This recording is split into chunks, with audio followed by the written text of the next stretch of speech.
ಆ 50 ml ಹಾಲಿನ ದರ 2 ರೂಪಾಯಿ 10 ಪೈಸೆ ಆಗುತ್ತೆ.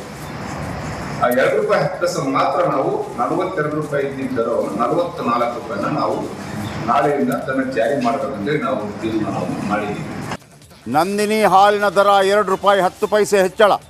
ನಾಳೆಯಿಂದಲೇ ಬೆಲೆ ಏರಿಕೆ, ಪೆಟ್ರೋಲ್ ಏರಿಕೆ ಬೆನ್ನಲ್ಲೇ ರಾಜ್ಯದ ಜನರಿಗೆ ಮತ್ತೊಂದು ಶಾಕ್.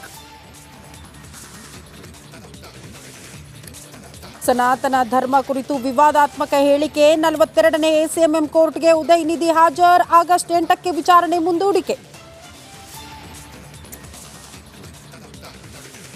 ಅವರು ನನ್ನ ಸೊಸೆ ಸಹನ ಹತ್ರ ಸ್ಟೇಟ್ಮೆಂಟ್ ತಗೊಳಕ್ಕೋಸ್ಕರ ಬಂದಿದ್ರು.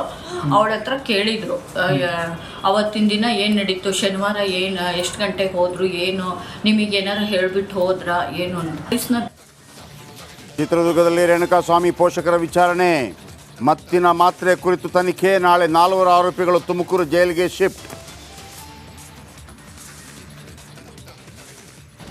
ಬಹಳ ಲೇಟಾಗಿ ರಾಜಕಾರಣ ಬಂದವರು ಶುರುವಾದ 3 ವರ್ಷದ ಮೇಲೆ ನಾನು 85ಕ್ಕೆ ಅಸೆಂಬ್ಲಿ ಅವ್ರ ತಂದೆ ಮೇಲೆ ನಿಂತವನು. ಜನತಾದಳದ ಅಭ್ಯರ್ಥಿಯಾಗಿ ದೇವೇಗೌಡರನ್ನು ನಿಂತಿದ್ದರು. ಆ ಚುನಾವಣೆ ಉಸ್ತುವಾರಿ ನಾನೇ 700 ವಿಧಾನಸಭಾ ಕ್ಷೇತ್ರದಲ್ಲಿ ತೆಗೆದುಕೊಂಡಿದ್ದವನು. ಚನ್ನಪಟ್ಟಣದ ಮೇಲೆ ಡಿಕೆಶಿ ಕಣ್ಣು. ಕೇಂದ್ರ ಸಚಿವ ಕುಮಾರಸ್ವಾಮಿಗೆ ಟಕ್ಕರ್. ನಾನು ದೇವೇಗೌಡರು ಸ್ಪರ್ಧೆ ಮಾಡುವಾಗ ಉಸ್ತುವಾರಿಯಾಗಿದ್ದೆ ಎಂದು ಎಚ್ಡಿಕೆ ಟಾಂಗ್.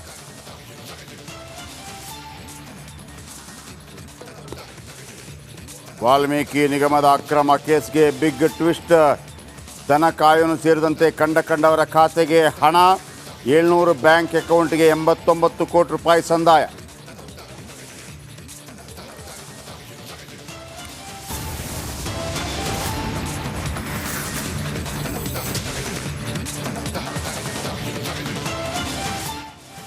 ಮೊನ್ನೆ ಪೆಟ್ರೋಲ್ಗೆ 3 ರೂಪಾಯಿ ಜಾಸ್ತಿ, ಡೀಸೆಲ್ಗೆ 3.5 ರೂಪಾಯಿ ಜಾಸ್ತಿ.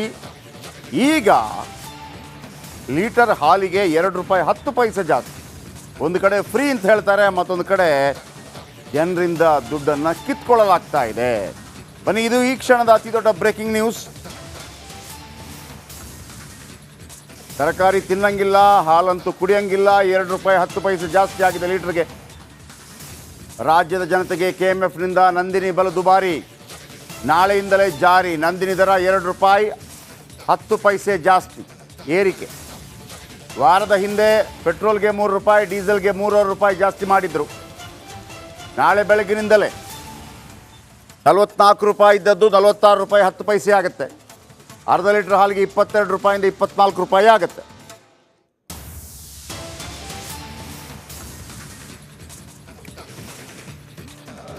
ಒಂದು ಲೀಟರ್ಗೆ 1000 ml ಹಾಲಿರುತ್ತೆ. ಅದಕ್ಕೆ 50 ml ಹಾಲನ್ನು ನಾವು ಅಡಿಷನಲ್ ಆಗಿ 1050 ml ಹಾಲನ್ನು ನಾವು ಪಾಕೆಟಲ್ಲಿ ತಯಾರು ಮಾಡ್ತೀವಿ. ಅಂದರೆ ನಾವು ತೂಕ ಮಾಡಿದ್ರು, ಅವ್ರು ಅಳತೆ ಮಾಡಿದ್ರು 1000 ml ಹಾಲು ಇರುತ್ತೆ. ಆ 50 ml ಹಾಲಿನ ದರ 2 ರೂಪಾಯಿ 10 ಪೈಸೆ ಆಗುತ್ತೆ. ಆ 2 ರೂಪಾಯಿ 10 ಪೈಸೆ ಮಾತ್ರ ನಾವು 42 ರೂಪಾಯಿ ಇದ್ದಿದ್ದ ದರವನ್ನು 44 ರೂಪಾಯಿನ ನಾವು ನಾಳೆಯಿಂದ ಅದನ್ನು ಜಾರಿ ಮಾಡಬೇಕಂದ್ರೆ ನಾವು ತೀರ್ಮಾನ ಮಾಡಿದ್ದೀವಿ. ಸೊ 42 ರೂಪಾಯಿ ಮತ್ತು 2 ರೂಪಾಯಿ 10 ಪೈಸೆ ಹಿಂದೆ 42 ರುಪೀಸ್ ಇದೆ 1000 ml. ಈಗ 50 ml ಹಾಲಿಗೆ 2 ರೂಪಾಯಿ 10 ಪೈಸೆ ಆಗುತ್ತೆ. 2 ರೂಪಾಯಿ 10 ಪೈಸೆ ಮತ್ತು 42 ರೂಪಾಯಿ ಎರಡೂ ಸೇರಿಸಿದ್ರೆ 44 ರೂಪಾಯಿ 10 ಪೈಸೆ ಆಗುತ್ತೆ. ನಾವು 10 ಪೈಸೆ ಕಡಿಮೆ ಮಾಡ್ತಾ ಇದ್ದೀವಿ. ನಾವು ಒಂದು ಕಡೆ 50 ml ಆಗ್ತಕ್ಕಂಥ 2 ರೂಪಾಯಿ 10 ಪೈಸೆನಲ್ಲಿ 10 ಪೈಸೆ ಕಡಿಮೆ ತೊಗೊಳ್ತಾ ಇದ್ದೀವಿ. ಮತ್ತೆ ನಾವು ಏಜೆಂಟ್ 10 ಪೈಸೆ ಹತ್ರ ನಾವು ಜಾಸ್ತಿ ಕೊಡ್ತಾ ಇದ್ದೀವಿ. ಹಾಗಾಗಿ 20 ಪೈಸೆ ನಮಗೆ ಕಡಿಮೆ ಆಗುತ್ತೆ. ಹಂಗೆ ನೋಡಿಕೊಂಡ್ರೆ ನಾವು ಕೆಎಂಎಫ್ಗೆ ನಾವು ಹೊರೆಯನ್ನು ನಾವೇ ಅದನ್ನು ಭರಿಸ್ತೀವಿ. 1 ಲೀಟರ್ಗೆ 1000 ml ಹಾಲಿರುತ್ತೆ. ಅದಕ್ಕೆ 50 ml ಹಾಲನ್ನು ನಾವು ಅಡಿಷನಲ್ ಆಗಿ 1050 ml ಹಾಲನ್ನು ನಾವು ಪಾಕೆಟಲ್ಲಿ ಜಾಸ್ತಿ ಮಾಡ್ತಿದ್ರಾ? ಎಷ್ಟು ರೇಟ್ ಜಾಸ್ತಿ ಆಗ್ತದೆ ಸರ್ ಅಂತ? ರೇಟು ಯಾವುದೇ ನಾವು ಜಾಸ್ತಿಯನ್ನು ಮಾಡ್ತಾ ಇಲ್ಲ, ಹಾಲಿನ ದರವನ್ನು ಹೆಚ್ಚು ಮಾಡ್ತಾ ಇಲ್ಲ. ಏನು 1 ಲೀಟ್ರ್ ಹಾಲಿಗೆ 42 ರೂಪಾಯಿ ಇದೆ, ಅದೇ 42 ರೂಪಾಯಿ ಇದೆ. 50 ml ಹಾಲನ್ನು ನಾವು ಅಡಿಷನಲ್ ಆಗಿ ಕೊಡ್ತೀವಿ.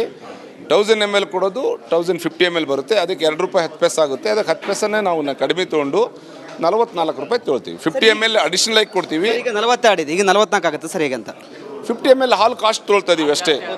ಹಾಲು ಯಾಕಂದರೆ ಹಾಲು ನಮಗೆ ಜಾಸ್ತಿ ಆಗಿದೆ. ಈಗ 15% ಹಾಲು ಶೇಖರಣೆ ಜಾಸ್ತಿ ಆಗ್ತಾ ಇದೆ. ಹಾಗಾಗಿ ಒಂದು ದಿನಕ್ಕೆ 30 ಲಕ್ಷಕ್ಕೂ ಹೆಚ್ಚು ಲೀಟ್ರ್ ಪೌಡ್ರಿಗೆ ಹೋಗ್ತಾ ಇದೆ. ಸೊ ಹಾಗಾಗಿ ಅದರಲ್ಲಿ 3.5 ಲಕ್ಷ ಲೀಟ್ರ್ ನಮಗೆ ಈ ರೀತಿ ನಾವು ಪಾಕೆಟ್